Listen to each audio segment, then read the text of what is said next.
With the Butt Kicker Gamer 2, what you see and what you hear is what you feel. Butt Kicker. The future is feeling.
Monday night PRL action is back in February as we reach the mid-season point here in the LMP3 GT4 Challenge. Air miles not really a problem in the sim, so we go from Barcelona 7 days ago to Phillip Island, down under a circuit, hopefully ready to throw up an absolute thriller as we get to a really important stage of the first championship of 2025. Delighted to have your company here on RaceSpotTV this Monday evening. It's myself, Jared Thacker, and Brad Dalton alongside me in the commentary box. Delighted to have all of your company watching along at home, but mostly as well Brad alongside me. We've got Hugo up in the commentary box. Hugo Luis, that is, making the broadcast and making it look wonderful for us this evening. Brad, welcome in. First PRL Monday night for you of 2025. Looking forward to this race, and in an interesting calendar, we've had some great tracks, but Phillip Island is a circuit that always throws up an interesting race. Yeah, good morning, good afternoon, good evening, everybody. This is one that I'm familiar with PRL. I've been on several of their broadcasts, but this is one that's kind of been a target point for me, and we were talking about it before, but I really like the GT4s and the LMP3s. And again, that's going to be a tongue twister to get used tonight, but I really like this style of car. It's not as aggressive as running LMP2 and GT3s and GTPs, but it's not easy either. It demands challenge, and this track specifically is going to be one that really demands car control and a lot of just heads-up driving. I would argue it's probably the most challenging track on this calendar through the season here, round 5 of 9. And that's saying something, because there are a couple of really tricky circuits to get us in towards March. But in the standings, after a few races, we're really getting to grips with how these championships are starting to play out. And in the LMP3s, it's a nice, tight championship battle. Adam Brockway currently holds the lead ahead of Mo Bin Khan by just the 4 points.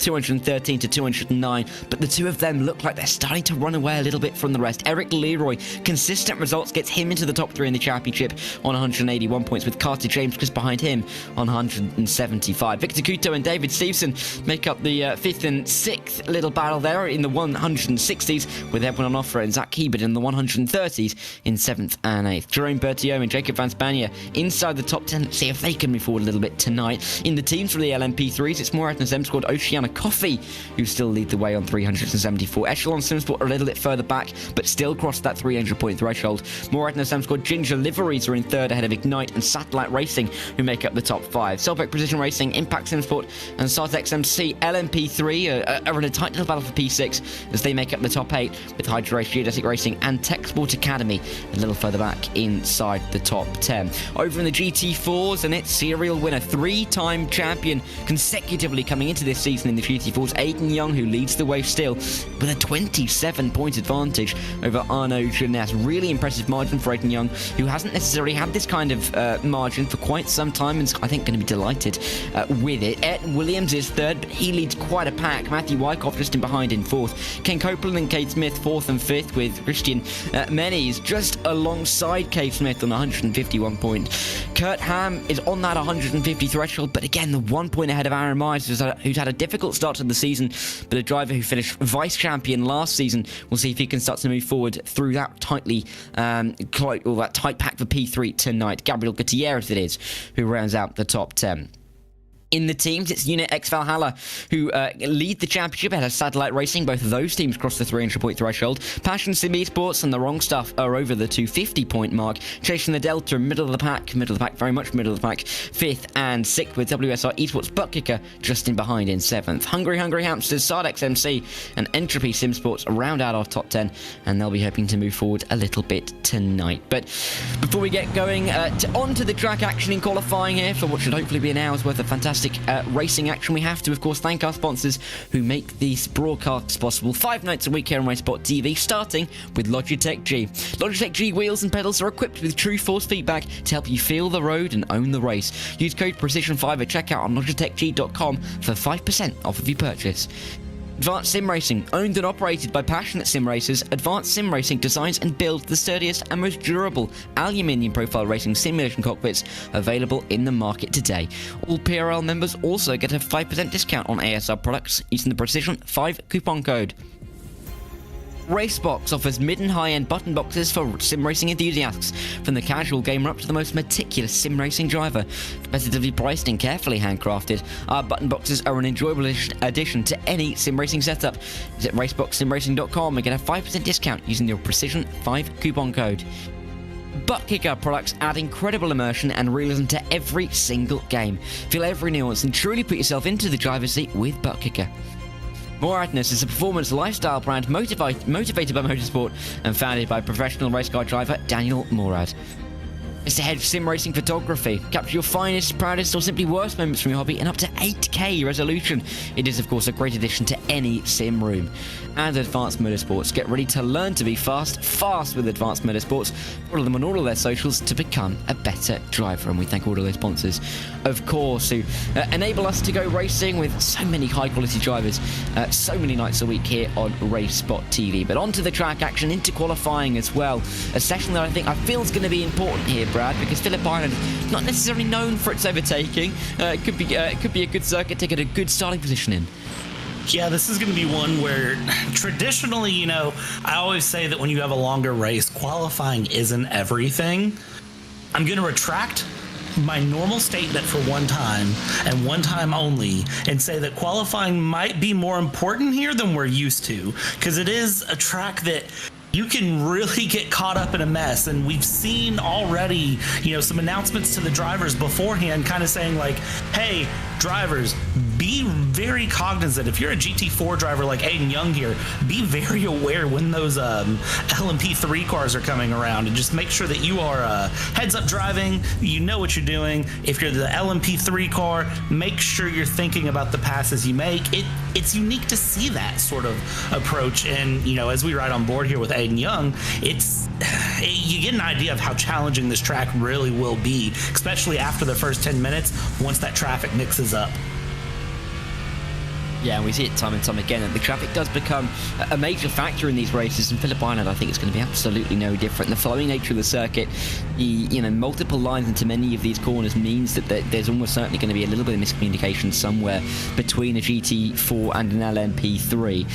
It's just about where that's going to end up being. We're on board with Aiden Young. We've been on board with Aiden Young as he makes his way towards the final sector of the lap. He's currently standing P2 at the moment, less than a tenth off of Ayrton Williams, but that'd be a fantastic lap time from the number 25 if he's to be able to stick that on pole. Mobin Khan goes fastest provisionally in the LMP3 for the two title contenders, 5 thousandths apart for the time being. I feel like we're going to see a bit of a theme throughout the rest of this race.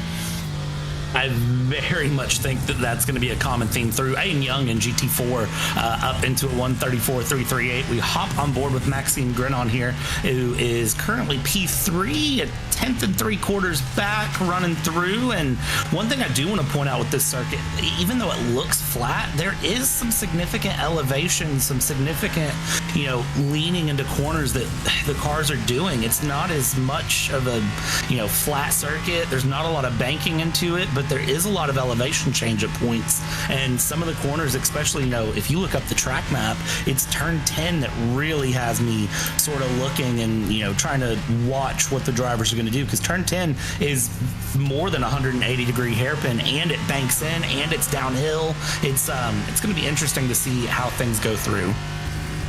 Yeah, I remember in VCU Infinity, I think last year, actually, we had a few races here at Phillip Island, and they were interesting to say the least. It is a circuit where you do always have to be on your toes. Not somewhere we go to very often, generally in sim racing, but I do think it's a fantastic circuit when we are given the chance, and delighted to be here tonight. Evan and Offra looking to try and move his way up the order, currently about half a second, just shy of half a second over the provisional pole time of Mobin Khan. This not being a very long lap, I mean, we are seeing lap times in the 120s for the LMP3s, means that the amount of traffic they're going to have to face over the course of the race is going to be quite a lot for them. It's going to be hectic on the circuit. They have to pick their way through, and they're going to have to be able to judge where the GT4 or how the GT4s are going to act pretty early. Otherwise, they're going to be at a real risk here. Yeah, and I mean, when I look at the schedule again, going back to this is probably one of our most challenging tracks, in sessions that we're going to have. This lap is so short. I mean, if you think about it, basically every corner, every straightaway, it's going to be nothing but navigating traffic or trying to make sure that you are helping facilitate that pass depending on what class you're in. Looking through, this track is really only used in Australian V8 supercars or the Australian MotoGP round. So this isn't something you would traditionally see these cars on with mixed class racing, and it makes me wonder how many of these drivers have truly put in the time and the energy to really get comfortable with that setup. I know all of these drivers are very, very skilled, very, very fast, but it is one thing to run those solo practice sessions and run those hot laps and those time trials. It's another to really practice that race length and those pit stops and pit exits and navigating traffic or being the traffic navigated. So we'll see what happens. I think within about 5 minutes of the race, we'll have our answer on who's done what. Yeah, it's always exciting to really see how drivers, maybe at a circuit that they don't have too much experience at, it's fair to say, how they can adapt and how they can get themselves into the mood for racing around someone like here. We often speak to drivers post-race and talk to them, and they'll say, I've done X amount of practice, I just bought the circuit, things like that. I wonder what we'll kind of get on that front tonight. Justin Rame coming up to the line, all-time leading race winner in the GT4s and the PRL, 23 all-time race wins. That record very much under threat by Aiden Young, who's on 22, so it could be tied tonight. That's going to be a thing we have to watch throughout the race, but Aiden Young may be having to start from P4, not something he's had to do in a little while, so if he can fight a way through. Time ticking down in this qualifying session though, but I mean, the margins for pole position at the moment, 5 thousandths and 32 thousandths, this is exactly the kind of gaps we want to be seeing, isn't it? It really is. I like these close gaps, this close competitive racing. It's, really nice when you see qualifying coming in and you're looking at the top 6 separated by under half a second. And while half a second in qualifying terms might be a lot, in the top 12 by a second might be a lot in the LMP3 category.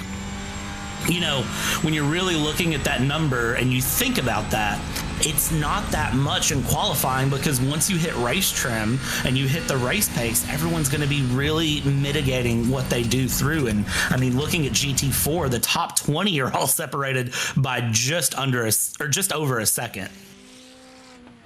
She's absolutely fantastic to see, and we always get some close racing on a Monday night, and hopefully we're going to get a nice little bit more of that tonight. 20 seconds left on the clock as Garrett Maines looks to come around the final few corners. He took pole and he won the race in the opening round at Watkins Glen this season, but hasn't really been able to reach the heights ever since. He'll be, I'm sure, looking to get himself back to the winner's lane tonight. He's only that was his only top 5, mind you, of the season so far. So seemingly can turn up at some of these faster flowing circuits. Maybe he'll put in another great display tonight. But as we run our way to the end of qualifying, we get ourselves towards the race, and we can have a look at the pole time for Garrett Maines as we go on board and inside the cockpit, and you really get a sense of how fast and flowing this circuit is, even in the GT4. Yeah, riding on board with the GT4 here, and just you get to enjoy the layout of the circuit, see the elevation changes like I mentioned, and really just there's no room for error. This is not a track that has a lot of runoff. This is not a track that's going to give you a lot of breathing room. It's got the curbs in the places you need to hit the curbs. It's got the curbs there on entry. You're really going to have to spot your braking points. You're going to have to spot your braking points with traffic around and be prepared for that. But as we come out there, again, not a lot of runoff. If you miss the entry, you miss the exit, you run wide, there's no, pavement for you to catch yourself on. You're straight off into the grass. You're a little bit further on the grass, it's straight off into the gravel. I mean, this track is going to demand consistency over and over and over and over again. And that's really going to be the key word for the day, I think, consistency. But it is so difficult, isn't it, to really be able to get that consistency together when you're also having to contend with traffic that's going to be pushing you off your line, forcing you to take differing lines. It's so difficult to get into a rhythm, but that is really, or being able to get into that rhythm quickly is exactly what the drivers are going to be focusing on tonight, mainly through the final couple of corners. Again, such high commitment through these parts of the circuit. Very difficult to see how you can run side by side between the glasses, but we're going to have to wait and see when it does occur in a couple of minutes' time. But that was Garrett Maines. Here is Mobin Khan. He's been on the pole position a few times this season. He's been going along pretty nicely at the front of the LMP3. 3 poles in the first 5 races, and this is how he's done it. Yeah, I mean, we're right on board here, and you can really start to spot the differences between the GT4 and the LMP3 cars here, and the big difference is that downforce and that weight difference. GT4s are heavier and a little bit less downforce, so they're not going to be able to grip up as well in the corners here as the LMP3s are, and you can see a little bit later braking zones, a little bit faster through the corners, a little bit more aggressive on entry and exit, and that is what adds up to that 10 to 15 second pace difference that we're seeing through as we continue along here. And Mobin just looks comfortable in this LMP3 car. Just smooth, calm, collected. You can watch those steering inputs down there on the right-hand side. There's no sort of, real fighting the car. It's very just flowing. This is the picturesque lap.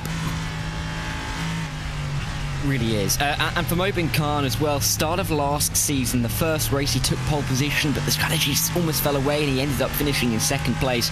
First race this season, he took pole, was leading the race, and got into some contact with the GT4 and ended up not winning that race. And you could be worried that it could have been a little bit more of the same from last season and he wasn't quite able to challenge for the title. But ever since then, he's really found a little bit of form. 3rd place in the opening round, second in the next 2, and a win last week, really showing how he's progressing. And maybe going to be the man to beat tonight. Pole position would back that up as well. Adam Brockway, championship leader, right behind him, but I can't imagine those two are going to be able to leave each other alone too much this evening. Lovely shots of the circuit here at Phillip Island, of course.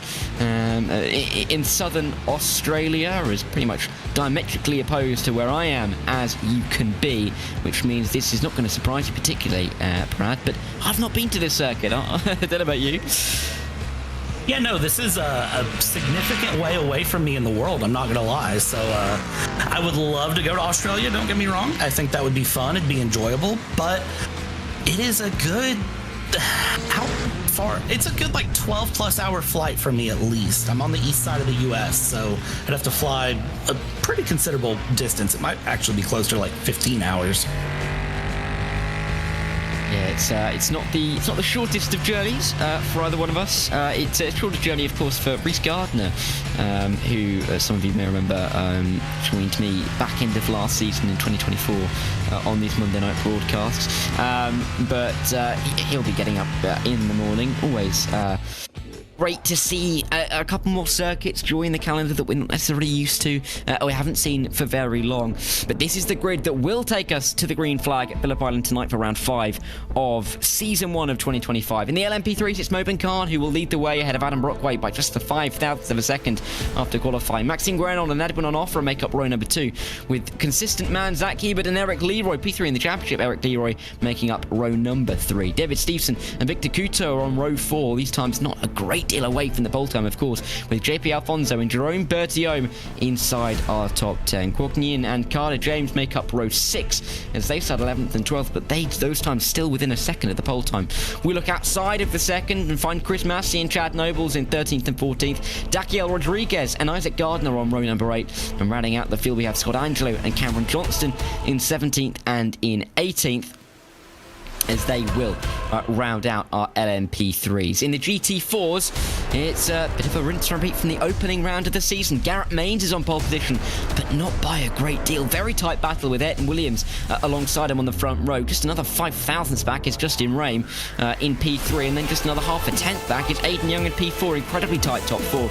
Intrigued to see how that's going to play in the race. Roman Foe and Christian Menes make up row number 3. Arnaud Genest and Jeremy Rogers are on row 4. Michael Brooks and Chris Schmecker still within half a second of that pole time make up row 5, with Schmecker and Copeland actually taking the same lap time in 10th and 11th. We've got Andrew Slovak in 13th, just behind Justin Bracken in 12th. Eric Fenson rounds out the top 7 rows. Kate Smith and Gabriel Gutierrez, Kurt Ham and Jerry Manella round out our top 18, with the top 20 seen out with Joseph Maley and Keith Powell. Roy Brown and Matthew Wyckoff are 21st and 22nd, with Mike Gallant and Justin Welsh just in behind them on row number 12. Travis Pruitt, Parker Muirhead, Stephen Tang and Jeff Rosenberger, Robert Schwenkler and Joe Faroni make up the top 30 in the GT4 class, and that should be all 48 drivers we have with us this evening.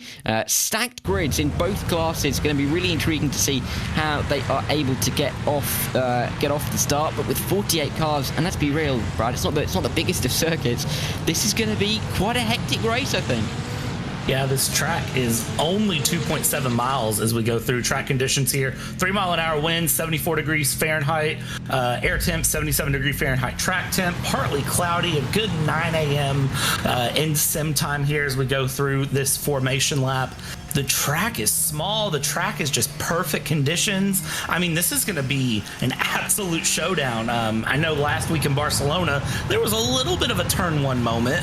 You sometimes can have those, but as I look, I don't anticipate turn 1 moments, but I just anticipate traffic. Once we get past the first 5 minutes, I think that's the point where it's hold your breath and get through that first round of lapping cars. I think it's absolutely fair to say that for a lot of these drivers, and for a lot of the drivers generally in both classes, they know that the first 5 to 10 minutes is where they're going to be able to make a lot of their moves a little bit calmer, because there won't be as much traffic. The second we hit the traffic for the first time, it's going to be pretty much constant. Great to see some of the drivers as well. Courtney and Jerome Bertiome getting ready to get going. Jerome with is it a guitar? We will never know, just behind him, still in the background. JP in his slightly darker room, cool lighting, of course. Always nice to see the differential or differentiation between the drivers. Also just noticed that the gloves match the lighting for JP there. Nice little bit of coordination. Don't know if that's intentional. Maybe he likes blue. Who knows? Looking forward to getting going here. I'm going to throw you under the bus, Brad. It's your first broadcast of the season. Who's going to win the race, do you reckon? I'm going to go ahead and tell you the GT4 winner, Aiden Young. I'm pretty confident placing some chips on that one. I think in the LMP3 category, you know what? I'm going to go for Adam Brockway because I don't know who else to go for. It's a fair assumption to make. I can't really knock you for that one. I'm gonna go with Justin Rame. I think he's going to try and pull away in that battle in the GT4s, and I'm going to go with Mobin Kana for a third, 2 seconds and 2 firsts. That's what I'm going for. Let's see if it materialises. Pace car peels into the pit lane, and we will put 1 hour onto the clock. Round 5 of 9 in what has been a thrilling start to 2025 in the LMP3 GT4 Challenge. Really excited to see where it's going to lead us over the final 5 weeks. But that starts here at Phillip Islands. We see the LMP3s make their way out of the final corner. Mobin Khan has the prerogative. When does he decide to release the field? There we go. He decides to drop the hammer, and we're racing. 1 hour here at Phillip Island is go, and a fantastic launch off of the line that will see him safely down into turn 1 ahead of Adam Brockway. And in the GT4s even. It's a very close start with Justin Rame and that is Garrett Maines trying to find their way towards turn 1. I think actually Maines is going to lose the lead off the line into turn 1. The inside line is going to favour Justin Rame, who slips up into the lead. Massive crash in behind though. Car spinning off the circuit. That won't affect the front 3 or 4. And as they work their way through, more drivers start spinning off the circuit. Attrition off the line. Yeah, Roman Fall there, the second driver to spin that we saw. I missed who that was in the first sort of faux pas moment there that we had in the LMP3s. They've gotten into a bit of a single file rhythm here for the most part through the top 5. Everyone, I think, in the LMP3s trying to settle in. The GT4s really, you can tell, you know, the colder tires, the weight transfer, just not working out as well. First minute in, we've had a few drivers really send it off the track here, but it looks like for the most part, the front 4 or 5 here seem pretty comfortable. Yeah, really important start for Moben Khan and Adam Brockway to get themselves away. Grenon with a good launch as well to keep himself inside the top 3. But Justin Raymond, Aiden Young find themselves at the front of the field. 45 PRL GT4 race wins between them, which is huge compared to quite literally anybody else. Off the road, though, that's the number 11 spinning around and off the circuit. That is Kurt Ham, who went off of the road. We'll see if he can recover anything throughout the rest of this race as we look back up to the front. Adam Brockway pressuring Moben Khan, but you're not going to find much at turn 1, or are you? Inside line, he may even go for the move here. I mean, go for the move in turn 1 if you can make it stick. Inside turns to outside, but Adam Brockway doesn't care. He's going to send that around Moben Khan, try to hold the long way around. Can he make it work? Well, Moben Khan slots back in. A little bit of slipstream here, if it's possible, as we continue down this track. Now we're going to peek the inside yet again. Continue along here. Side by side they go. Where they stop, nobody knows. And now it's through Honda here as they come around. And, well, Adam Brockway is able to hold on to that lead, even though Moben Khan really had the better run there, and now it's through Siberia and they just take off running. Yeah, what commitment there from Adam Brockway to get himself to the lead. I didn't necessarily think you could get your nose to the inside there and make it work, but he's proved me wrong immediately, only on lap number 2.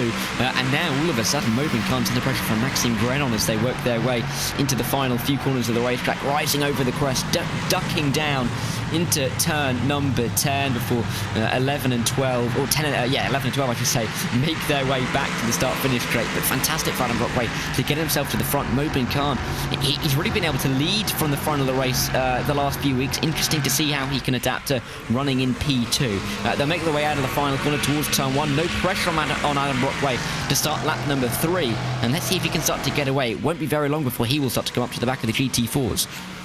Yeah, we'll continue to watch them go through the GT4 traffic. Like I said, that's the part that I'm really worried about. The race start, you know, there's always a little bit of contentions, but it is, you know, it is what it is to a degree.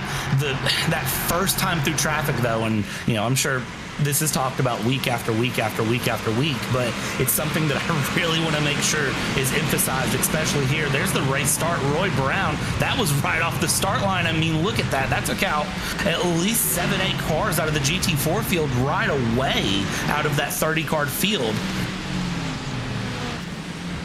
Yeah, so many of these cars having to try and pick a way through. Oh, there's the contact which sent Michael Brooks around at turn 1 and smashing. It's never good when you're taken out collaterally in an instant, and Justin Bracken was that driver. Smashed into the front right of the car there, and that would have come slightly out of the blue. And I'm sure he will be heavily disappointed with that. Keith Powell trying to pick a way through.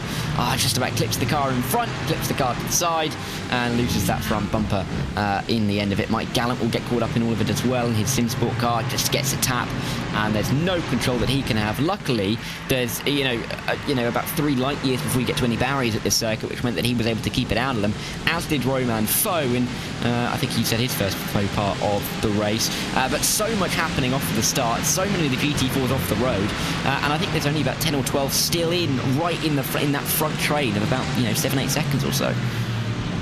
Yeah, the unfortunate thing for the GT4s that we're all watching, Kurt Ham, Parker Muirhead, here as we go, again, those cold tires early on, sending that Aston Martin around a lot of the cars. I think just a case of cold brakes, cold tires, and pushing a little bit too hard. You're coming off of qualifying, coming into a race start on a formation lap, and you got to remember the car's not going to be 1,010% how it was through qualifying. Keith Powell here, that that is a hard hit, an unfortunate hit to see there as they go through. We jump back, live pictures here.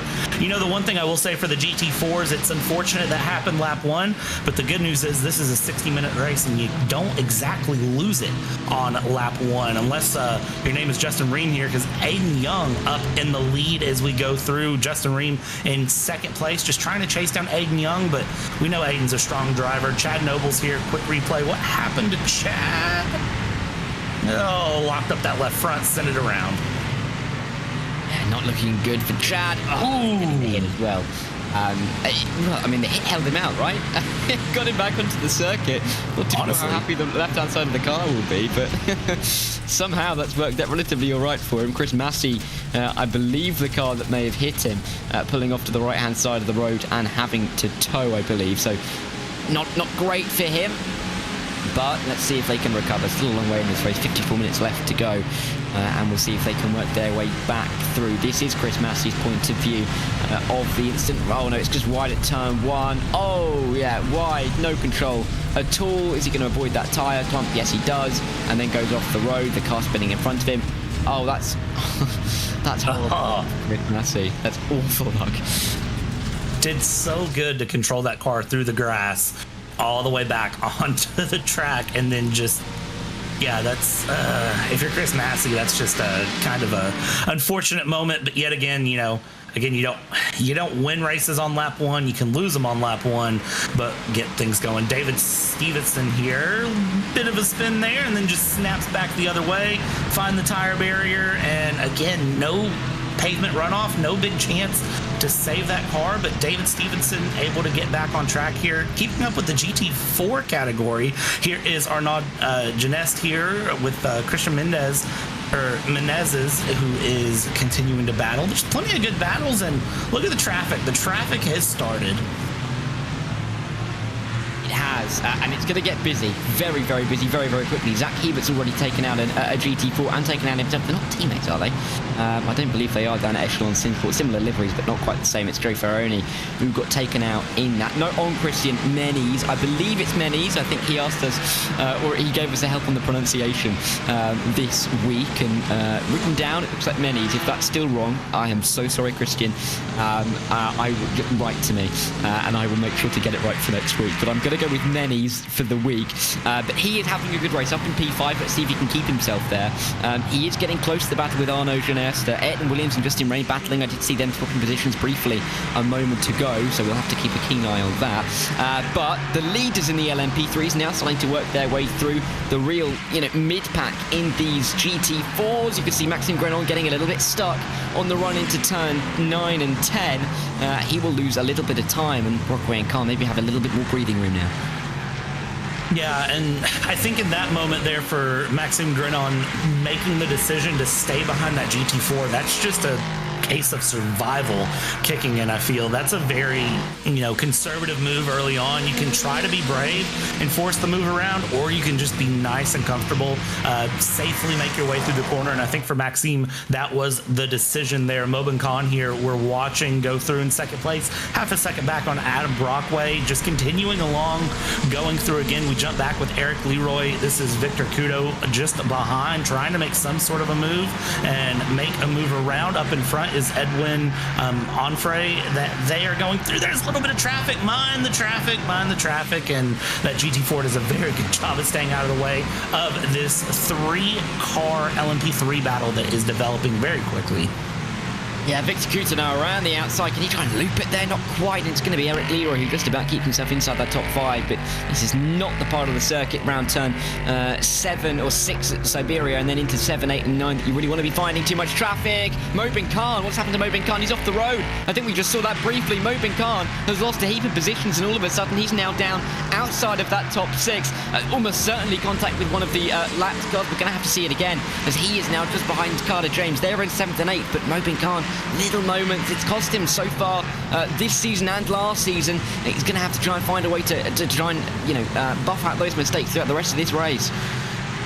Yeah, the big thing that from Open Con is going to be what caused that and what can you learn from it. I mean, it's an unfortunate moment to see. Again, just 10 minutes in to this 60-minute race. Watch the LMP3s behind there with the GT4 trying to pick the move, and there's been a big spin off there on the front stretch. Big moment on the front stretch. Yeah, massive, and cars off the road sideways and coming back to pit lane very smartly indeed. That's Grenon involved in all of that. All of a sudden, Victor Couto and Bertiome are in the top 4. Carter James and Mobin Khan will work their way through towards the front, but it's going to be 3 wide momentarily into turn 1. A couple of cars off of the road. It's absolute chaos in the first 10 minutes or so here at Phillip Island. JP Alfonso get past Isaac Gardner, which is the battle that we're looking at. Grenon is just behind that as they have... Oh, there's another car off the road. Who is that off the road? Is that Mobin Khan? It looked like Mobin Khan. Indeed it is Mobin Khan. He's off the road again at turn 2, and that's why. Well, that might have been the incident before, actually. But either way, the 64 down the order again, and it's gone from bad to worse for him. Jeff Rosenberger here having a moment as well. This is Maxime Grenon. That was out of the final corner. That is what we saw kind of start everything. And then the GT4 came over. That's the front bumper of an LMP3 car flying. That is not what you want to see. So Maxime Grenon trying to clear his way in front of a GT4, not able to do so, and lightly tapping the barrier. That was Matthew Wyckoff. And then just coming around back into the fast lane. Oh, that is painful to see.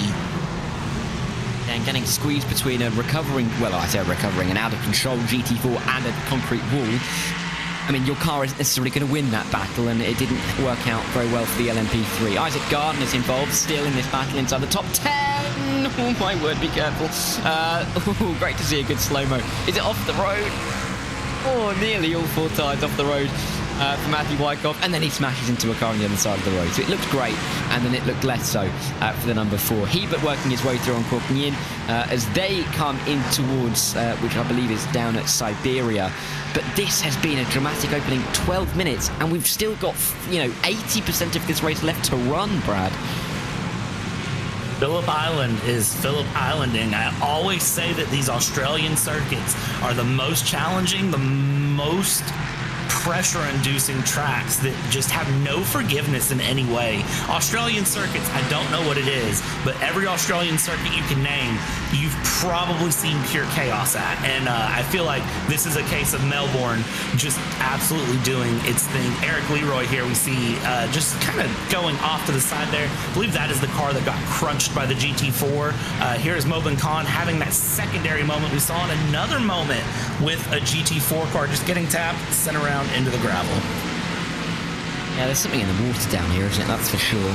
As we see Joseph mainly in that, I wonder where he's from, livery, going around in the 999. It's just difficult to keep the rear end in check, and it's a slow spin. I think another part of the factor of any instance that we're seeing is the fact that with the fact, with the very obvious fact that the barriers are so far away, it's almost out of sight, out of mind for the drivers. They feel a little bit safer to go for moves that they otherwise wouldn't go for. Next week when we roll into Long Beach, I don't think we're going to see as much aggression because they can see the walls, they can see how close it is, and when it goes wrong, it's going to go very, very wrong, and they're not really going to have any chance to save it for themselves. Today, for the time being, nice, open, the plains of Phillip Island, quite frankly, mean that the drivers may be willing to go for a little bit more and push the boundaries a touch as they try and make these moves through. This is the battle for P2 and 3 in the LMP3s, making their way through on the leaders of the GT4s, as that black and white Mercedes is the leading Aiden Young in the GT4 class.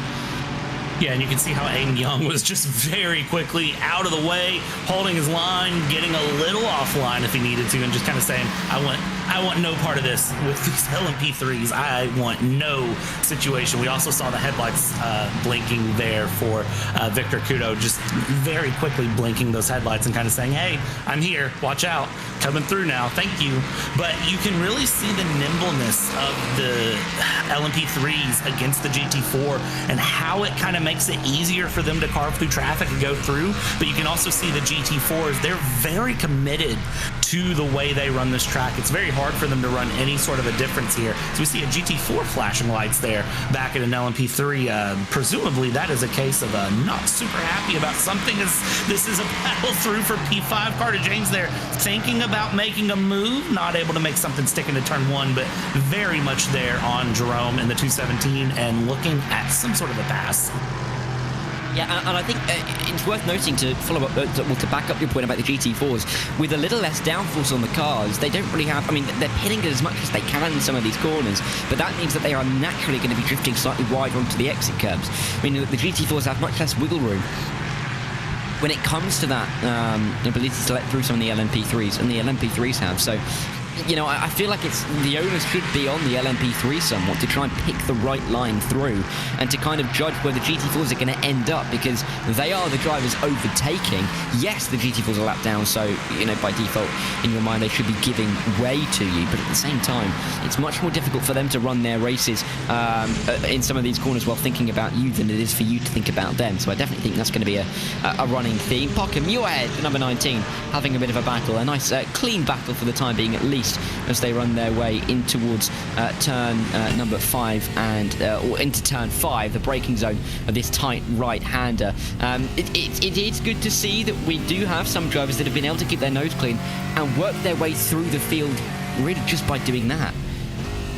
Yeah, you know, again, 60-minute race, you don't win it in the first 5 minutes. You don't win it in the first 15, and even then, you don't win it in the first 30 or 45. It's really a case of, you know, keep your nose clean, keep going through. That's personally my philosophy as a driver. I've been running a lot more lately here in racing, as we see Jerome Bertholomew making a move here. This is Zach Herbert, Carter James, all in a battle as well. Zach Herbert there getting the move. Now we're going to have a dive back up the inside there from the 217, and then back around the switchback comes back from Zach again. And oh, that was a little argy-bargy there, I do say so myself.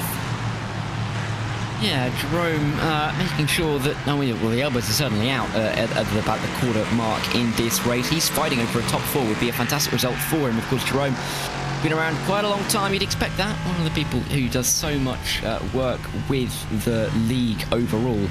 And Jerome has got, I mean, 90 all-time top 5s in the PRL. He's 9th on that list, and looking for a 91st here this evening. He's gained some positions by drivers falling by the wayside, the likes of Mobin Khan, the likes of Maxime Grenon, and he is really looking like he's locked in at the moment, trying to chase after Zach Hebert and defend from Carter James. But this is a nice little gaggle of cars, and a nice little group to I think, watch as we get in towards this middle phase of the race to see who can try and pull in front a little bit and get themselves maybe a little bit closer to that podium. Yeah, the big thing at this point from me is going to be survival.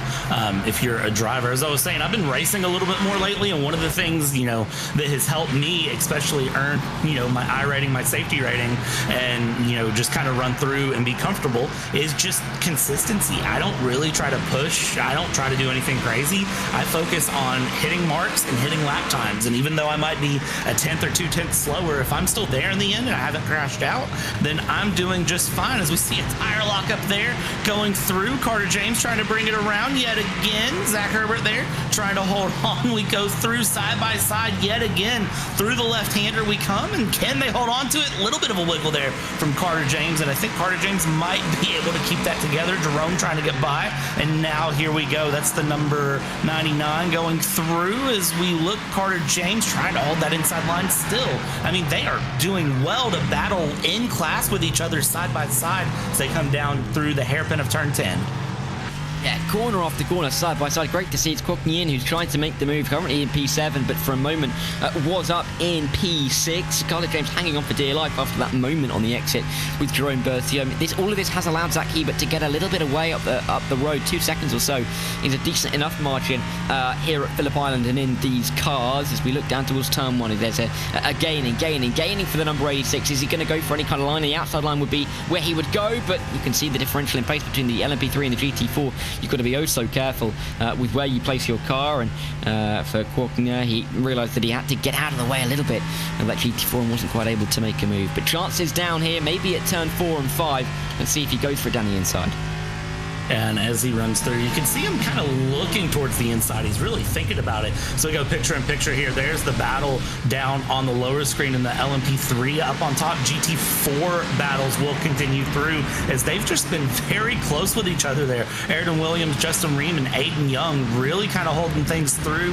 And Arnaud Guinness in the mix as well as they continue through and just keep that battle going. And, you know, they just keep moving, grooving. It's very close packs all the way through. And then, of course, you do have Christian Meniz that is there as well. Not too far back, about a second or so back. And as these three GT4s battle here on the top of your screen, they are going to allow him to reel things in that number 55 you see just there off the back. I mean, we're starting to really see where those pockets of battles are starting to form, and it's going to be interesting to see how drivers navigate that. What's your plan? You can see the GT4 flashing the lights there. That is going to be Ayrton Williams flashing the lights on Justin Ream saying, hey, let me by, I'm faster than you. I want to go chase down Aiden Young. Yeah, this is a great little battle, actually, at the front of the GT4s. We haven't touched on it much, but this little train of cars, Rain, Williams, Arnaud Jeunesse, right in the mix with each other over P2, 3, and 4. Aiden Young's up the road a little bit, but last 5 minutes or so, that gap has stayed at 2 seconds. Every time I've looked at it, it's either been 1.9, 2.0, or 2.1, so really not much change at the moment. Ayrton Williams looking to try and get through, and with the pace that he may be showing here, that could worry Aiden Young if the 25 is able to make his way through. Great to see a split screen. 2 3-car battles going on at the moment, with the battle for P5 in the LMP3s and the battle for P2 in the GT4s ongoing. Still a long way in this race to go, 39 minutes, but Justin Ream holding on. I think he would like to keep a hold of his record of 23 wins, would like to keep himself ahead a little bit of Aiden Young, would have to extend it to 24, it seems, if the record was to stay only in his name tonight.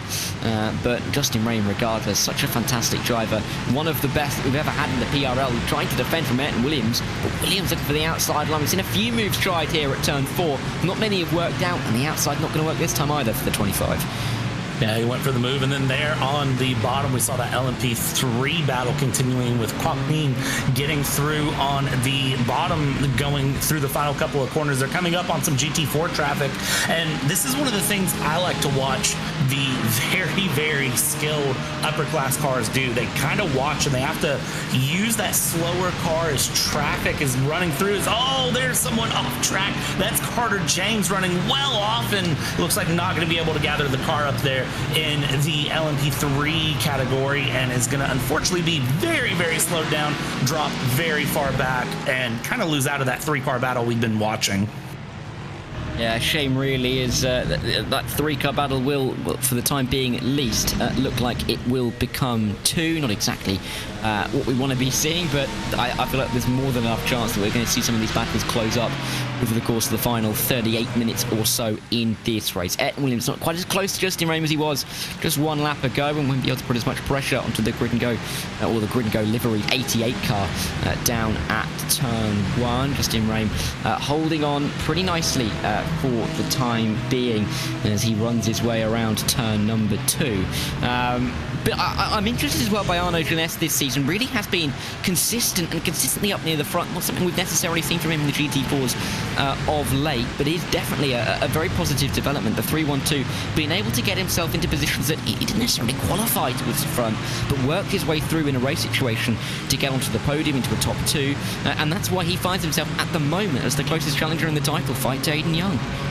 I mean, if you are the 3-1-2, sitting there, Arnaud Ness here, your big goal really is going to be in the mix. I hate it when, drivers kind of come through and their big thing is every week it's, I need to win or it's nothing. I need to win or it's nothing. I need to win or it's nothing. Some drivers are just happy to be in the mix and be there. And every once in a while, you see a driver like the 3-1-2 that is just, finding themselves in those positions that they're just very happy to be in. With Unit X Valhalla here, I mean, he's going to be very happy to be where he's at running through here in GT4. And it goes to show with Unit X Valhalla being in the points lead in the team standings. I mean, just right there where he needs to be, and just, again, being consistent, being smooth, doing everything he needs to do here in class, as we see him back on the back of that Aston Martin there in 3rd place. Ayrton Williams and looking for a move in turn 1, thinks better of trying to force the issue, realizes not enough of a bumper there to really try to have the corner, and lets it go. Live to fight another day.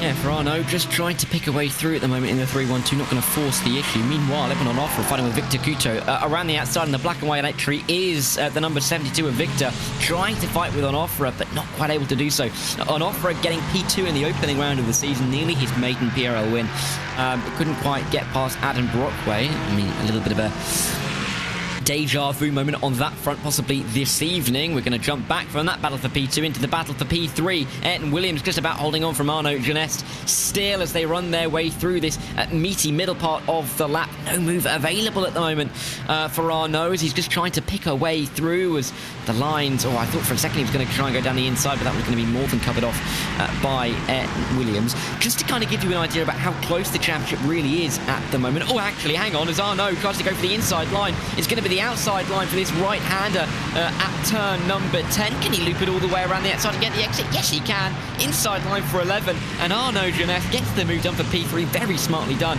He's going to be delighted with that, I'm sure.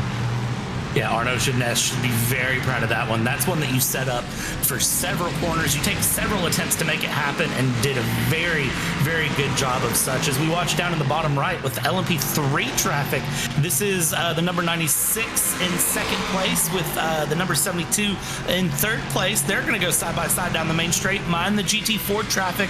Who's going to be able to use that to their advantage? Who's going to fall behind? Well, they're going to go a little bit side by side into turn one, true side by side into turn one. You gotta split the GT4 traffic. Oh my goodness, if I was that Pepsi Mercedes, I would be terrified of what just happened. Yeah, I think that's a Code Brown moment right there. Not the easiest of moments. And we see it time and time again in this series where the traffic becomes a big factor, and not least at a high-speed circuit like here at Phillip Island. I did notice in the chat just a couple of minutes ago, Easy Mark Racing mentioned hopefully there's no kangaroos on the circuit, but at least I guess it won't be as much of a heart attack because you can see the kangaroo coming from about half a mile away with the amount of runoff that they'll have to get through before they get to the circuit.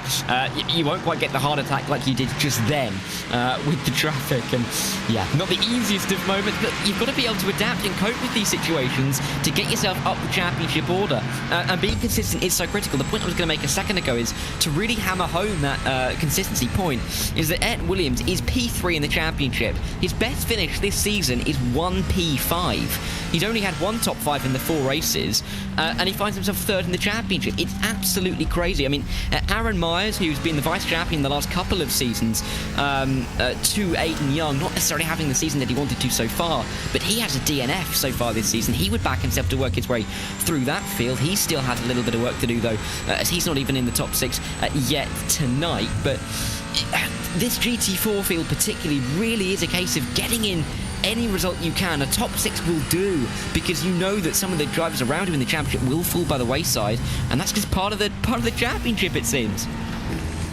There's an old saying that I like to stick with as we see the number 10 in front of Eric Finson here really struggling on the brakes. That Mercedes does not seem happy through turn 1. There's an LMP3 to the outside going through that GT4 very well, holding the line to the inside, kind of breathing room. But there's an old saying, and I know that anyone who's in racing has heard this, and I'm going to say it, and I can feel the eye rolls across the world coming at me now. In order to finish first you have to finish.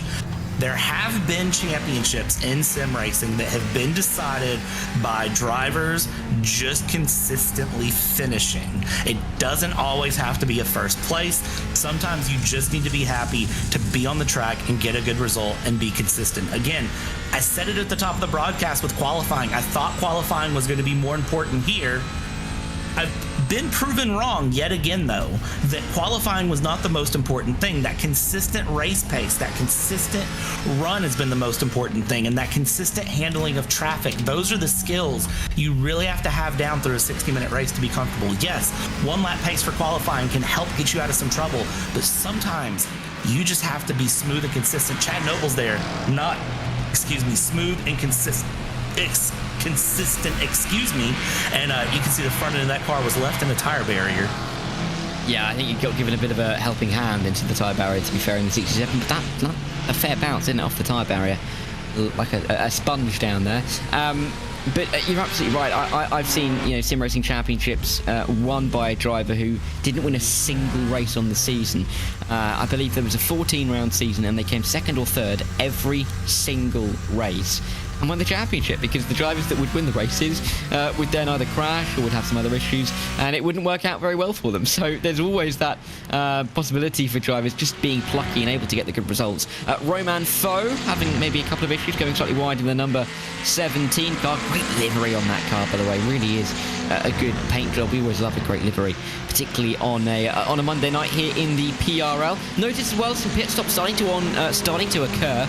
We saw Justin Rain come into the box from second place. Will be interesting to see how that one works out. I guess at this circuit, traffic isn't, in the GT4s at least, traffic isn't much of an issue because of the fact that it's so high speed that you can relatively easily find a line past some of the slower GT4s, and wherever you're going to be on the circuit, the LMP3s are still going to be finding their way through. Let's just see what Aiden Young decides to do. We've seen a lot of drivers this season go a lot later, as we see Aiden Williams go off the road. He is going to spin around. That's a big moment in the race for the podium positions, but he's gone around. I was just going to say it's going to be interesting to see what Aiden Young can do. But Aiden Williams, what he's going to do is get spun around by a fellow GT4 recovering. And that fellow GT4 to the inside looked like just a slightly slower McLaren running through there. Unfortunately, I think misjudging the clearance, thinking they had more room, trying to stay out of the way of faster cars approaching, and unfortunately kind of spelling disaster coming through now as we go. And yeah, I do love that paint scheme here as we go. I do think in terms of GT4 traffic on GT4 traffic, it is much more forgiving, as you say, and it really is just a case of kind of communicate and kind of just work that pass as you would any other pass on traffic as we hop on board yet again with Romain Faux, who is, again, just running through, trying to be comfortable here in the number 17 after that moment early on in the race I'm going to stop talking about how he is doing in the race because I worry that I might cause a certain commentator's curse to occur, as has happened every time I've commentated PRL. Yeah, I don't think it can quite top what you did at Daytona during the 24-hour. That was impressive. That was good. But no, you're right. It's so difficult to really, give praise for driving because there's so many risks around the circuit. You feel like the second you give them praise, they're about to go around, and it's been a fair few drivers that go around. The front end of that Mercedes car, I wouldn't think that came off the factory. There's a bit of a dent, it's fair to say, in that grille. And I mean, it looks okay if you look at it directly from the front, but then with every second it gets close to you, you realise, ooh, that's a little bit off kilter, and that is what's ongoing for the number 15 car. And JP Alfonso, what's happened to him coming into the pit lane? Oh, he's gone a little bit wide. Has he hit the wall, or has he spun? No, just a little bit of a moment coming into the pit lane. Difficult when there's so much room again coming into the pit lane. Generally, when there's walls either side of you, it's quite easy to judge because you know where the limits are. But for JP Alfonso there, shows how difficult it can be when, I mean, it's difficult to even see the pit lane entry line lane as it is as you come over the crest of the hill. Yeah, that was a very fast pit entry, so I'm guessing that was a bit of a misjudgment there on the pit entry going through and indeed getting docked for speeding on pits. I've been watching Ken Copeland here. As you mentioned, that front end of that Mercedes, the more we look at it, the less it looks right, although it's really nice from that in-track shot. But yeah, the more we look at that front end, the worse it looks. And the more I watch that Mercedes, the more I'm noticing it's very understeery in that front end. And I don't know if that's necessarily because the front end is shaped like a crescent roll, or if that is a case of the Mercedes in general having so much front end weight with that big engine in front that it's just not wanting to handle in a way that's, really comfortable.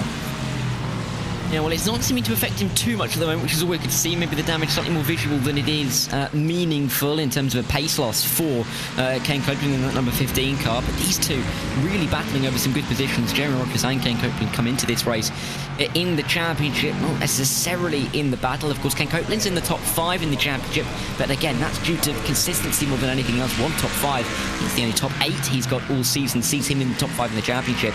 And for Jeremy Rogers, a little bit further down the order, just even trying to spot where his name is on the standings list. It's not towards the front of the field. It's actually down in P25. That's why I couldn't quite see it. So a good point haul for him. But the likes of Aiden Young are not going to mind drivers like that picking up a good, decent haul of points, because that's going to mean that anybody closer in the championship is going to fall further and further back as he continues to lead this race in regimented fashion. It's almost, surprised to not see him at the front of the field at this stage.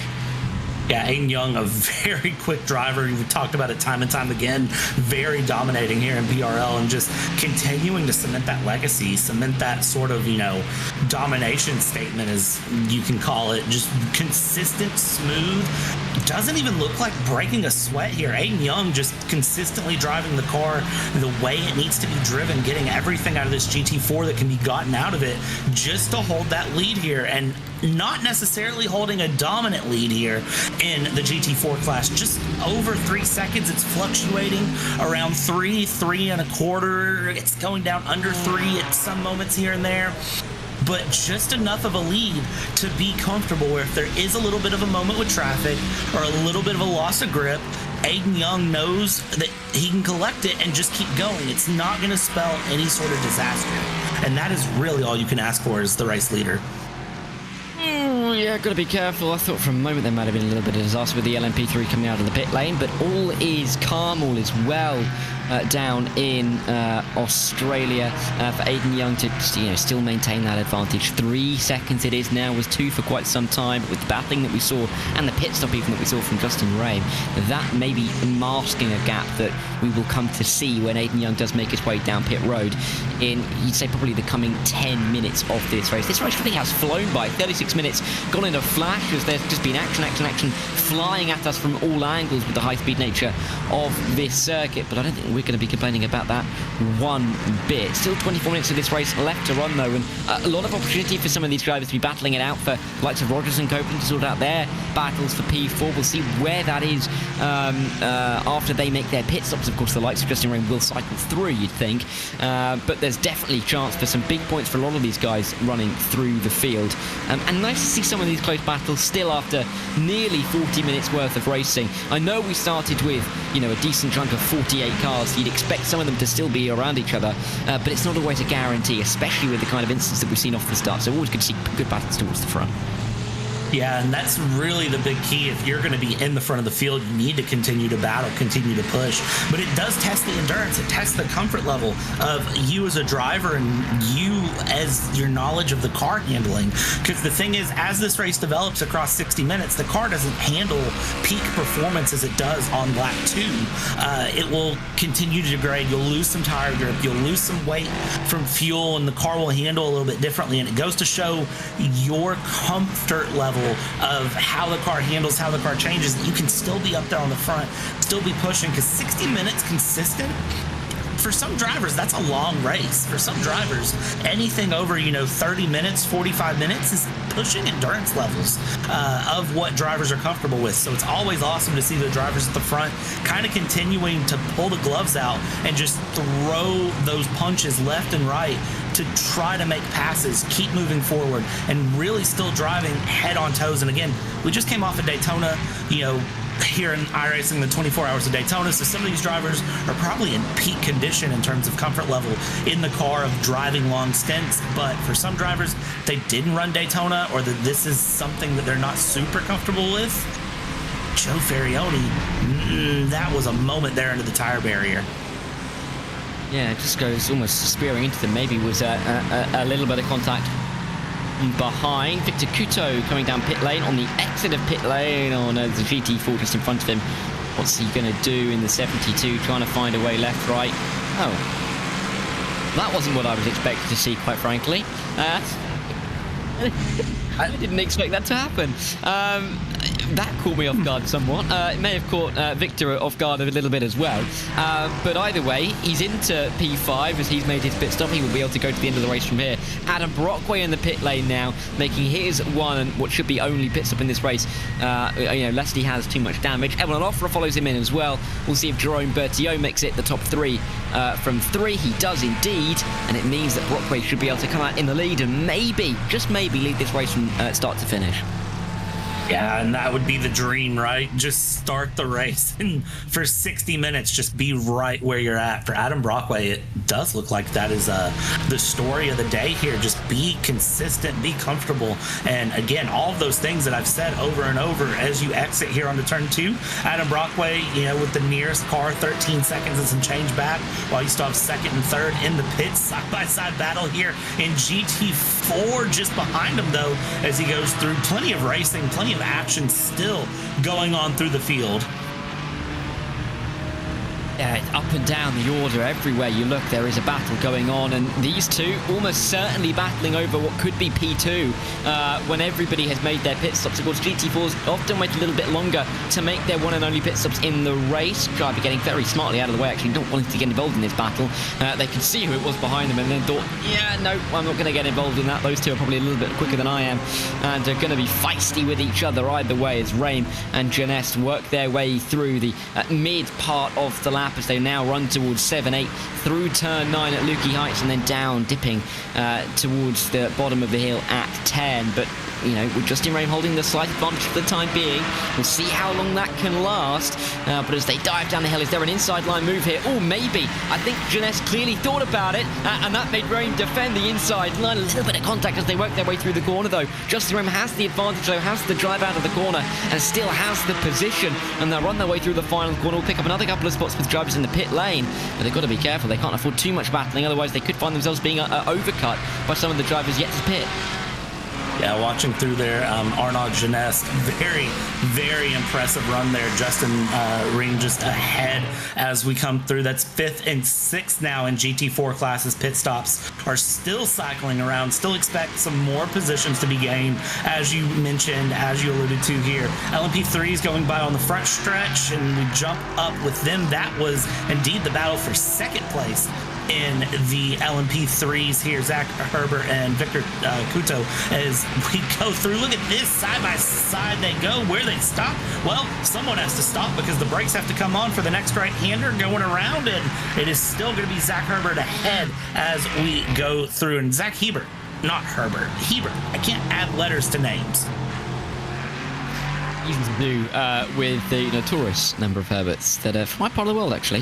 But yes, Zach Hebert, consistent driver, worked his way towards the top of the championship last season just by picking up some top fives, and testament to the points we've been making all the way through this race. Victor Couto, though, has had a good start to the season in the LMP3s. Doesn't quite have a race win to his name, but again, good results. 6th, 7th, 8th, I believe, is where he's been for the majority of the season. Has got him in towards the top 5 in the championship, and a podium here would be absolutely fantastic to go along with what has been a good start to the season. Fighting away though with Zach Hebert, a driver who has struggled a touch to kick off the year. It's going to be, I think, quite a hard-fought battle between the two of them to see who can try and pull ahead and maybe just about get that P2 and the extra couple of points that will come with it. On the inset on the bottom of your screen, Aiden Young coming out of the pit lane will hold a 7-second advantage over Raim and Janest, but Raim and Janest have cycled through to the top 2 now, or the second and third, I should say, and they will be battling over some big points, but Raim has to close that 7-second gap if he wants to keep hold of that all-time GT4 PRL race win record. I think that Raim is going to really just not be pushing that GT4 win here. I think, unfortunately for Raim, this is a case of hold the second place. And I think there's less drive forward and a little bit more of driving behind, looking behind. And as soon as I say that, 0.7 of a second come off of the gap here and continue to close. So I don't know what's happened with Justin Raim, but closing that gap there with Janest. And then we still watch the battle for P2 and LMP3 just on the top of your screen. Yeah, 2 P2 battles ongoing, which is always fantastic. Leaders at the moment, but that can change. We've seen moments in this race all the way through. We've seen drivers, losing a back end, having a little bit of contact with some traffic. It can come undone, so there's no guarantee that these battles for P2 will not become the battles for the lead. But I think you're right in saying that Justin Raim will be probably content to just keep himself where he is for the time being. If he's able to get towards the front of the field by the pace that he's running at the moment, so be it. But there's a lot you're risking in trying to push to gain 6.5 seconds on a driver like Aiden Young with only 16.5 minutes on the clock. It is quite a tall ask for Justin Raim, and a P2 would be good enough for his championship points tally, if not quite the win, and tying the record with Aiden Young in terms of the all-time race wins in the GT4s. Arnaud Janest really isn't worrying about that record. He's just happy to be where he is in the top 3. He's looking for yet another podium, yet another top 5 for his all-time tally. He's been another one of those really consistent drivers. He's been around a long time as well, and a familiar face in the PRL. Yeah, and you know, the really nice thing that I like about PRL is just the familiar faces being around, honestly. It's really nice to see the familiar faces come through and know that, you know, these are drivers that have been here. It shows the establishment of PRL and just how cemented this league is, that these drivers continue to show up season after season, week after week, and push and challenge. And when you get that established core of a league as well, you get drivers that can race really hard, really competitive, but really fair with each other, which is exactly what we're seeing here in both the LMP3 and the GT4 class. We're seeing those drivers that can race with each other and be competitive with each other, but be respectful to each other at the same time. So we go side by side down through turn 10. Here we go, and Justin Ream able to hold on to that.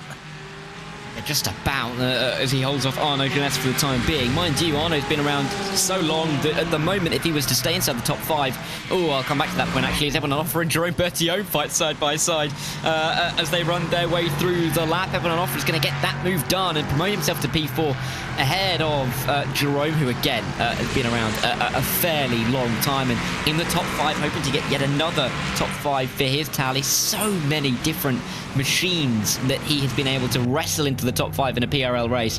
The LMP3 is yet another, as he started this season, yet another that he may be able to get himself into the record books for. What's going to say that for Arnaud Jeunesse, if he's able to stay in the top 5, it'll be his 54th top 5 and his 97th top 10 all time in the PRL. Adam Brockway would also be getting his 54th top 5. Always LMP3 going around, but it'd be his 69th top 10. Who was that off the road? It's David Stevenson, who's gone around, and that's how quickly things can change in the LMP3s as you get into contact with some of the traffic. Yeah, traffic giveth and traffic taketh away. That was a common run that we talked about through the Daytona 24, and it's a common theme in any sort of multi-class racing. And in that case, we see precisely traffic taketh away. You got to make sure you leave just enough room to the GT4s and that you really make sure you watch those lines on entry as you go. We come down through turn 10 yet again, jumping back to this P2 battle in the GT4 class. They continue to push each other through, but 13 and a half minutes left. The opportunities are getting very, very limited here in GT4. Time left for these moves to occur, and Arnaud Jeunesse will start to feel that, I'm sure, in his battle with Justin Ream, but they are closing a touch on Aiden Young. That gap now under 6 seconds, so maybe still a chance, as you can really see Young in the distance down towards turn 1, as he's just a little bit below the eye line of the circuit. Quick note on Jerome, who is in the top 5 on his stat line. It'd be his 91st top 5 and his 160th top 10. He's 12th all-time in that list of the PRL.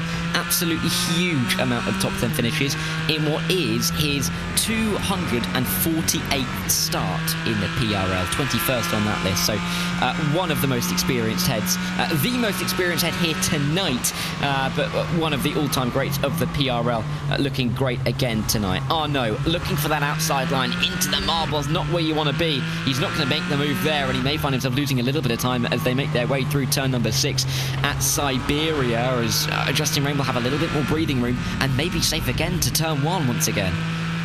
I think with Arnaud here, as we ride on board with this Unit X Valhalla Porsche, we go through for Justin.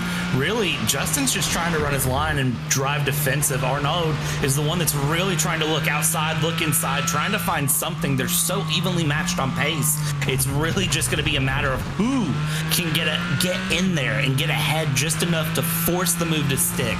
You got to be confident with it, but when you go for the move, you have to commit, you have to make it stick, because if you make the move and then have to back out of it, you end up in this situation where you've got to take more time to set it up and then run wide into the gravel, and that is going to spell disaster for Arnaud Jeunesse here in P3 and GT4. That might be a moment that actually defines his P3 or P2 chances here with 11 and a half minutes to go.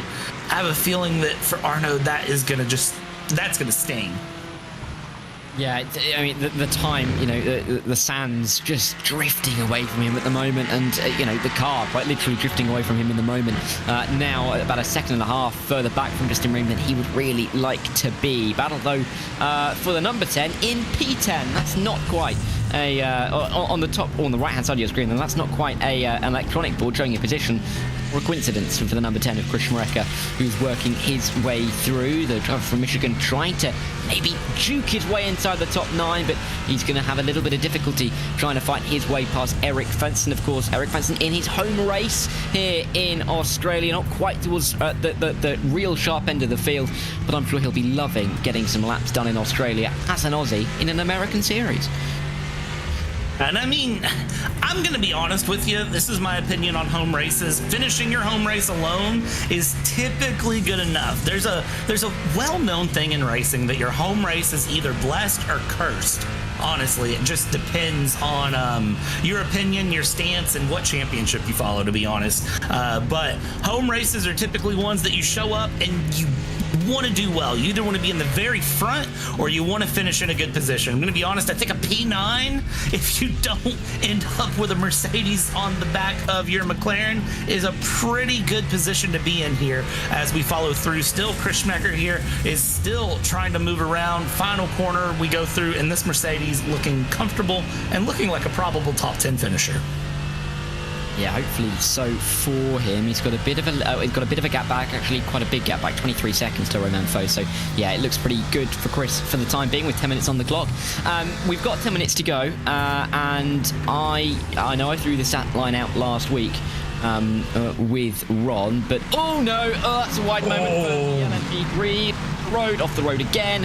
Oh, just trying to get it together. And Victor Couto, he's battling for P2. Where is Zach Hebert in the purple car? There he goes. And the 5-1-1 goes through up and into P2.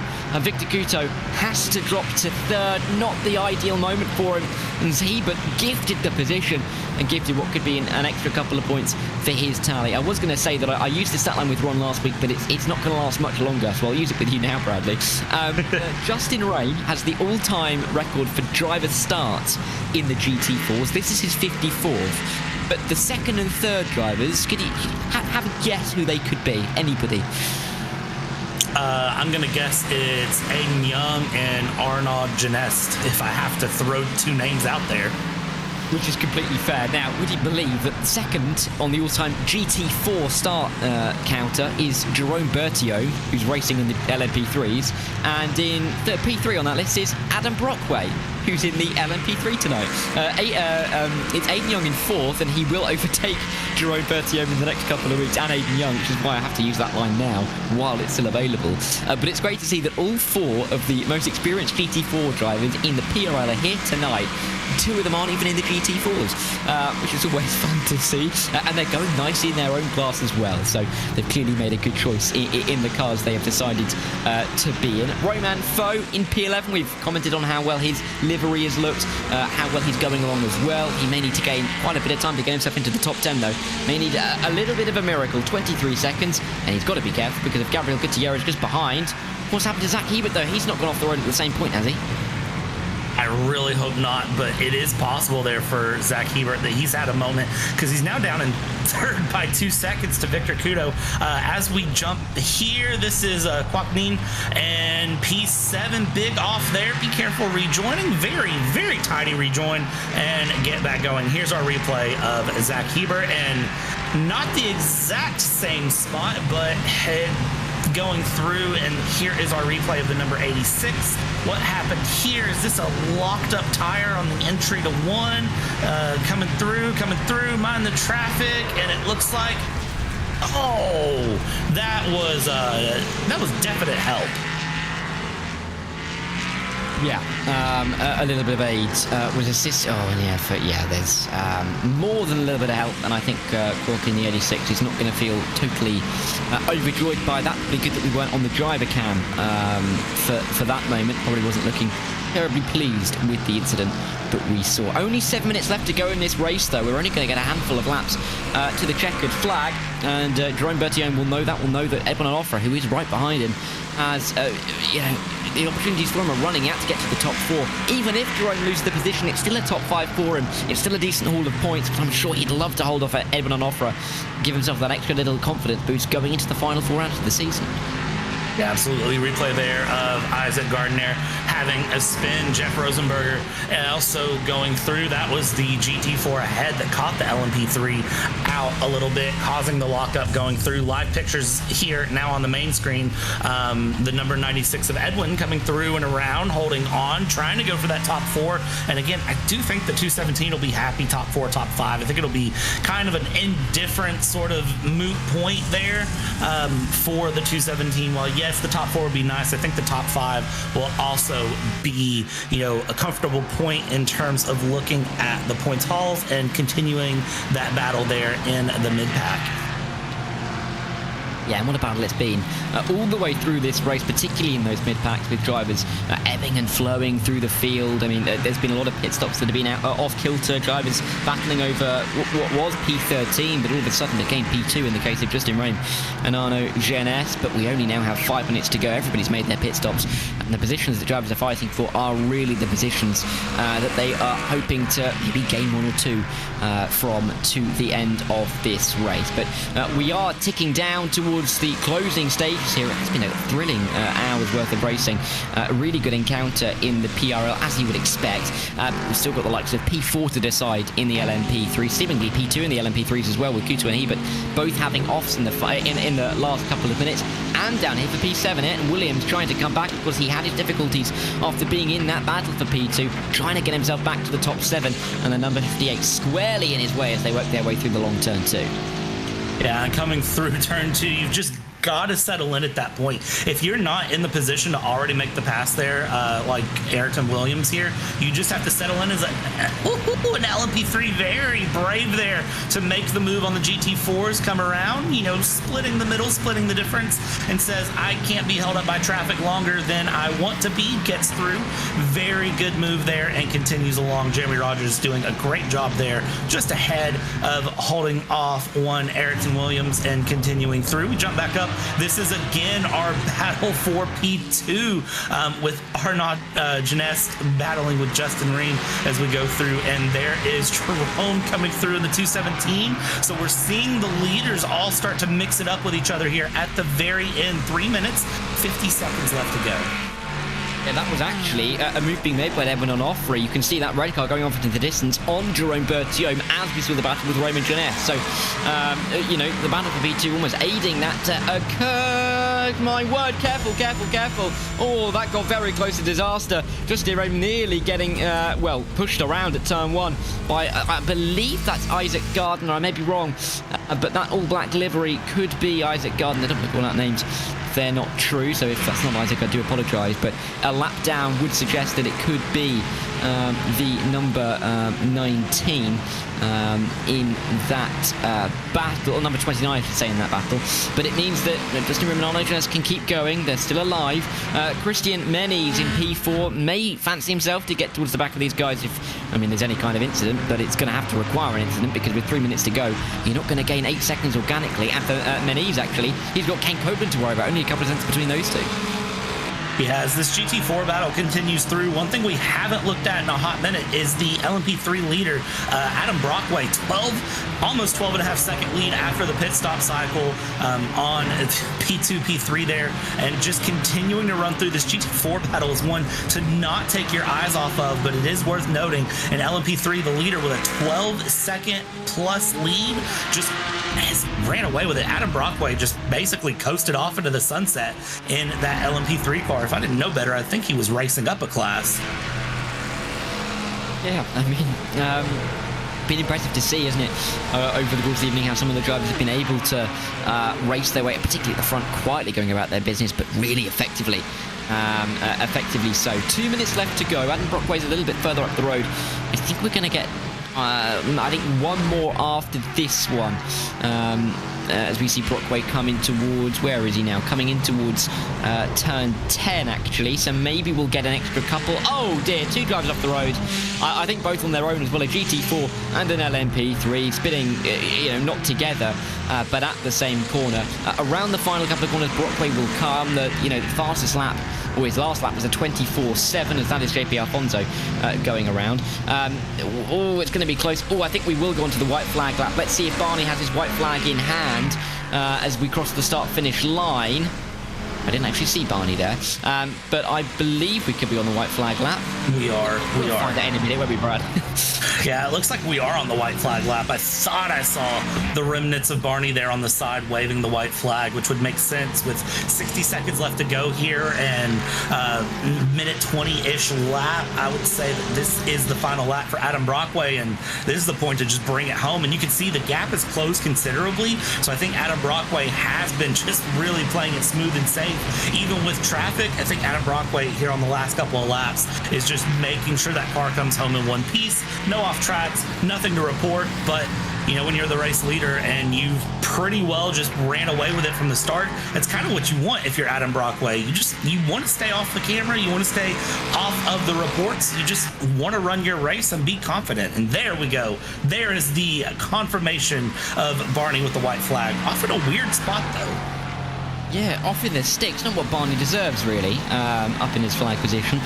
But I think Adam Brockway just backing it up, really, making sure that this is the final lap because he just wants to process his way to victory there. He won the opening round. He got third in week 2. Another win in week 3. Second place last week. And it's going to be 3 wins for 5 for the championship leader. The number 42, Adam Brockway, out of the final corner, flashing of the lights. Well-deserved win tonight. And he wins again in the LMP3s to kick us off for the week in the PRL. What a way to do it as well. Just about 10 seconds ahead of Victor Couto. This battle between Justin Rome and Arnaud Jeunesse will go all the way to the checkered flag, but they're not going to catch Aiden Young, who's 8 seconds out in front. He has been the class of the field once again. And after finishing P3 in the opening race back at Watkins Glen, he hasn't really looked back since then. A win, win, win, and what will be a 4th win in a row. A win that will tie him with the all-time record of GT4 PRL race wins. He started off this season with 19. He got ever closer. He's going to get it to 23, and next week he can go for the record on his own. The 427 of Aiden Young extends the championship lead further and wins at Phillip Island. He'll see the checkered flag, he flashes the lights, and it's a familiar sight to me, to you, to everybody watching, as Aiden Young wins the GT4 class, and he will join Adam Brockway in victory lane in just a minute or two. Coming through in the GT4 battle for second place, it was Justin Rame again ahead of Arnaud Jeunesse. We jump back.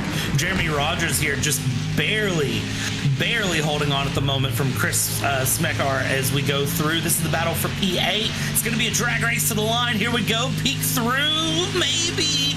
Just not enough to go there, and unfortunately they will finish how they sit, but it was a good final lap attempt, final corner attempt to try to get a run, but amazing moves all the way through. LMP3s, GT4s, some crazy traffic going through, but I tell you what, Australian tracks continue to produce Australian style races. That is legendary. Yeah, fantastic hours worth of racing as Barney. It's out in the sticks. I don't know where they've got him. It's not what it's deserving. What is an absolute icon. But after 42 laps and an hour's worth of racing here at Phillip Island, it was Adam Brockway who ended up winning the race and extending that championship lead. 10 seconds or so was the gap. It could have been upwards of 13 if he pushed right the way to the end, ahead of Victor Couto, the Floridian, just about edging out Zach Hebert, who also got onto the podium. On offer a P4 for him in the 96, ahead of Jerome Bertillon, picking up his 91st top 5 in PRL history, ahead of Mobin Khan, who obviously got the pole position but wasn't quite able to keep it up near the front. A couple of incidents early on meant that P6 really was his cap. Kwok Nguyen and Carter James were in 7th and 8th, the only other cars on the lead lap. JP Alfonso and David Stevenson running at the top 10, but they were a lap down after the hour. Isaac Gardner also a lap down, ahead of fair few retirements. Chris Massey 7 laps down. Eric Leroy, consistency up to this point, P3 in the championship, but 15 laps down. Chad Nobles, Dakiel Rodriguez, Maxime Grenol, Scott Angelo, and Cameron Johnston, the rest of the drivers who didn't see the checkered flag.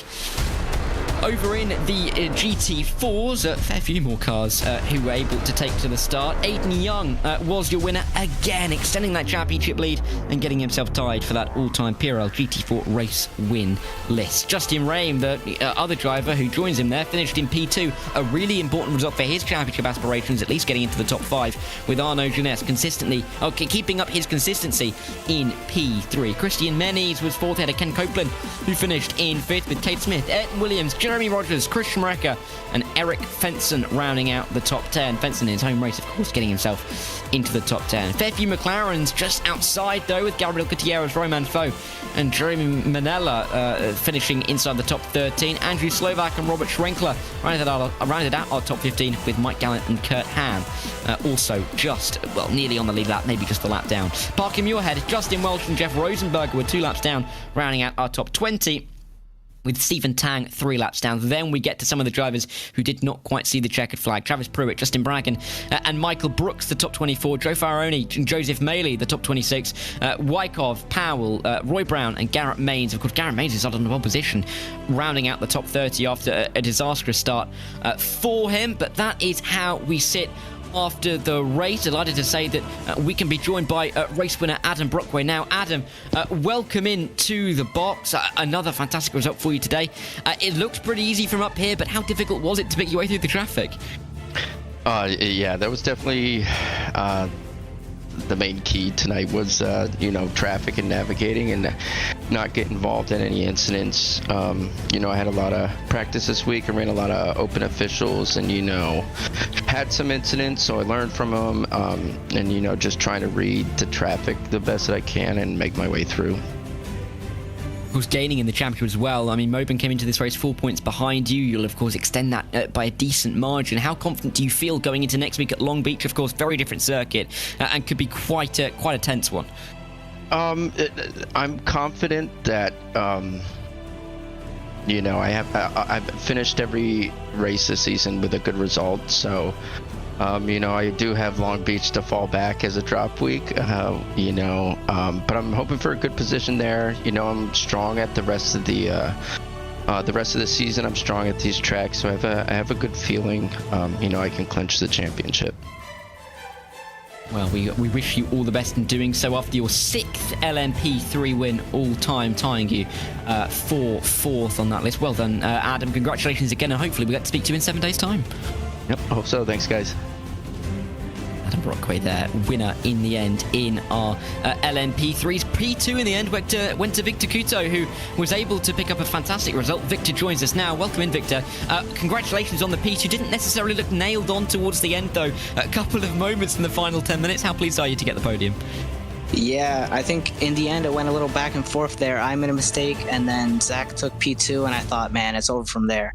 And then I think literally the next lap, he made his own mistake in the same corner, and I got back past. So it was quite the back and forth race. I think it was good racing, and just happy with the podium. Yeah, and consistency for you so far this season has you, no top 5s up to this point, but P5 in the championship, no less.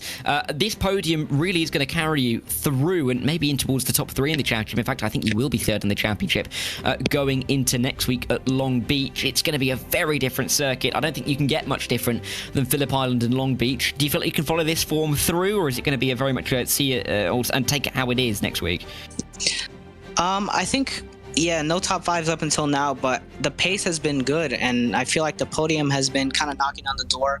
A couple races, I kind of threw it away. There were a few mistakes. So this one, the focus was really just keeping clean. Obviously, that took out quite a few drivers, but Long Beach is hard as well. Today, the traffic was hard. Long Beach, any mistake and you're in the wall. So it's going to be a tough one, but I think hopefully carry some momentum from this one. And good stuff, Victor. Congratulations again. Hope to see you next week, and we'll wish you all the best for the race at Long Beach. Thank you, guys. Victor Couto then, our P2 man. He was just ahead of Zach Hebert, who finished in P3, and I'm glad to say he joins us now. Zach, welcome in. Another top 5 for you. Was so consistent last season. Coming into this season, maybe not exactly the start that you had in mind with the DNF in the opening round, but really starting to pick up a little bit of form. How pleased are you with the podium? Extremely, considering how the race started for myself. We took the long way to get there, but we got there in the end, and that's all that matters. Yeah, and of course, you've been known in the last few months as being a driver who's always towards the front of the field, always ready to pick up positions, and you were able to do that today. Does that give you confidence going into the final few rounds of the season? Absolutely. I've been trying to break the podium for the first half. Like I said, Watkins was not a good start for me, and I was hoping that wasn't setting the tone for the rest of the season. But I said with the remaining races, Long Beach will be a little tough, just with how street circuits usually go. But the remaining couple of races, I think we can hopefully keep finishing on the podium. Yeah, and we hope that we will be able to speak to you again soon, Zach. But congratulations on the P3 and good luck for next week. All right, thank you guys so much. Keep it then. Great to speak to him after his podium. And finally, it seems we'll be able to drag in our GT4 race winner. It's Groundhog Day. Well, it was this week, but it's Aiden Young who is the winner once again, extending that championship lead. Aiden, welcome in. 23rd all-time GT4 PRL win. You've tied the record. You're going to beat it next week then? I don't know. We'll see. That's the goal. If I could beat Justin, that'd be great. But I have a feeling he's going to want to be on his A game so he can keep that record and try and keep that one above me. But I'm looking forward to Long Beach next week. It's one of my favorite tracks. So hopefully it comes soon. Talk us through Long Beach. Yeah, because it's going to be a very, very different circuit to here. I mean, Phillip Island, the barriers are miles away. Long Beach, they're right there. Tight circuit. That time's going to be short. Traffic's going to be key. How do you see that going? Probably pretty chaotic, if I'm gonna be honest, because it's a street circuit, so there's a lot of bumps, and then obviously the walls there. So if through the traffic, it's gonna be a little bit hectic, and we'll just have to try and be as careful and as safe as we can, because us top at the championship, we don't want to lose too many points, and we want to make sure we keep it clean. That way we don't end up losing what we gain on our rivals, essentially. So I think that's going to be a goal for a lot of us. But we'll see more what it's going to be like next week. Yeah, I'm very much looking forward to seeing how that one's going to go. It's an exciting looking race. I think we're going to be have our work cut out up here in the commentary box, trying to make sure we're covering everything, because it's sure going to be one hell of an event to watch. But Aiden, congratulations again, yet another win. We wish you all the best for next week, and we'll likely speak to you again next week. Can I give a moment to shout out some people? Yes, you can, by all means. I'd like to thank my team, WSR Esports, our sponsors, Butt Kicker, Next Level Racing, Abruzzi UK, and then our graphics designer, Knight Rider Designs, for doing some sick graphics and for some cool looking cars. And then my teammates for cheering me on, giving me that extra oomph during the race to do as well as I did. As always, from Aiden Young. Thanks, Aiden. And hopefully we'll speak to you again next week, and you can shout out a few more guys. Thank you. Yeah, I'll see you next week.